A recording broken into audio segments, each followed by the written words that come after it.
Lettre 11. Ce que peut la sagesse contre les défauts naturels. Il faut se choisir des modèles. J'ai conversé avec ton ami. Il est de bon naturel. Toute l'élévation de son âme, l'étendue de son esprit et même de ses progrès se sont montrés dans cette première entrevue. Il nous a donné l'avant-goût de ce qu'il réalisera, car il parlait sans préparation, pris à l'improviste. À mesure qu'il se remettait, il avait peine à se défaire d'un modeste embarras, d'heureux augure chez un jeune homme, tant elle venait du fond de l'âme, cette pudeur qui colorait ses traits. L'habitude lui en restera, autant que je puis conjecturer. Fût-il même aguerri et débarrassé de tous ses défauts, fût-il sage, elle le suivra. Car aucune sagesse ne saurait enlever dans l'homme physique ou moral des imperfections originelles. Ce qui est implanté en nous, ce qui naît avec nous, se modifie par l'art, mais ne peut s'extirper.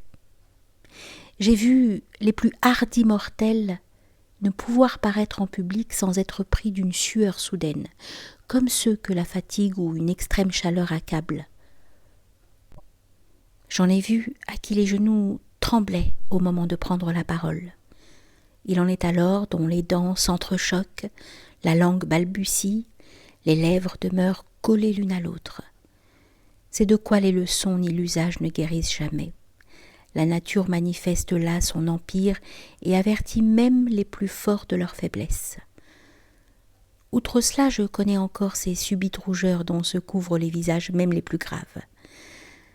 Plus apparentes chez ceux qui sont jeunes, comme ayant le sang plus chaud et le front moins exercé. Elles ne laissent pas de se produire chez les hommes les plus consommés et chez les vieillards. Certaines gens ne sont jamais plus à craindre que lorsqu'ils ont rougi, comme s'ils avaient jeté dehors toute vergogne. Sylla devenait bien plus violent quand le sang lui était monté au visage. Nulle physionomie n'a été plus ouverte aux impressions que celle de Pompée. Il ne parut jamais devant plusieurs personnes sans rougir, surtout devant des assemblées. Même chose arriva à Fabianus, introduit au Sénat comme témoin, je me le rappelle, et cette pudeur lui allait merveilleusement. C'était l'effet non point d'un caractère timide, mais d'une situation nouvelle, dont l'inhabitude, sans déconcerter tout à fait, agit sur des natures faciles et physiquement prédisposées à s'émouvoir.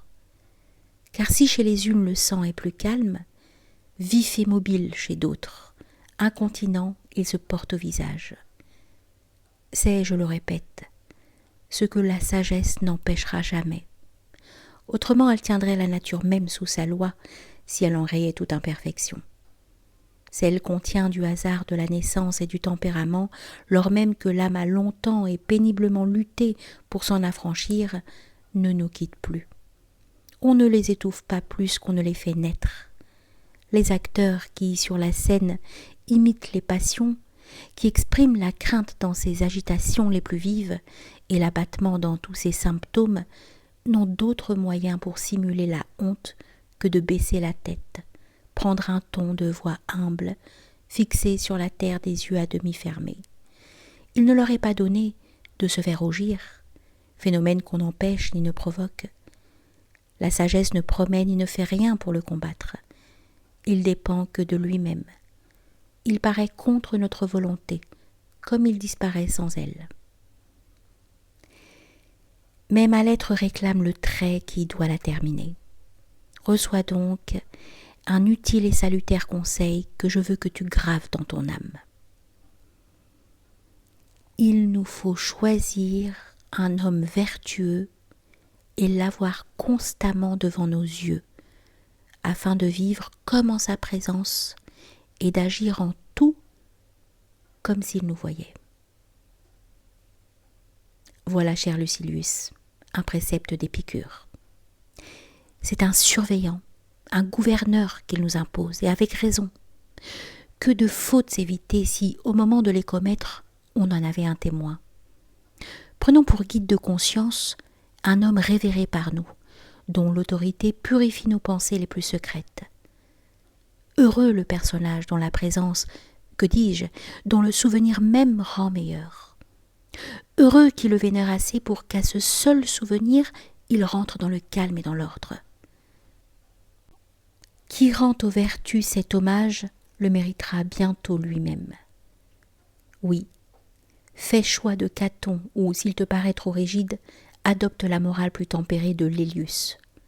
Détermine-toi pour l'homme qui t'a plu par sa vie, par ses discours, par son visage même où son âme se montre au dehors. Propose-toi-le incessamment, soit comme censeur, soit comme modèle.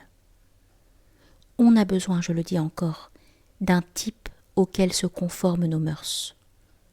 À moins d'une règle, les penchants vicieux ne se redressent point.